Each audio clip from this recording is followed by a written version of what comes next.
முருகனின் மறைக்கப்பட்ட காதல் உங்களுக்கு தெரியுமா? முருகன் பலராலும் வணங்கப்படும் வீரன்.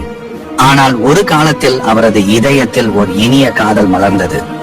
சிவபெருமானின் ஆசீர்வாதத்தால் கதிர்மதி என்ற ஒரு தெய்வீக பெண்மணி மலை அடிவாரத்தில் தவம் இருந்தாள்.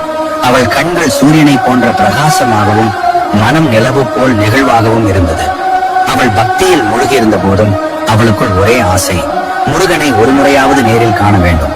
முருகன் அவள் தவத்தின் திண்மையை உணர்ந்தார்.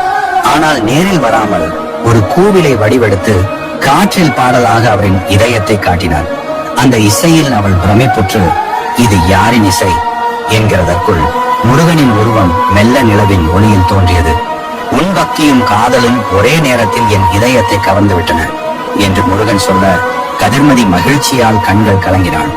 ஆனால் அவர்களுக்குள் காதல் இருந்தாலும் முருகன் இறுதியில் தெய்வீக கடமையின் காரணமாக பிரிந்தார்.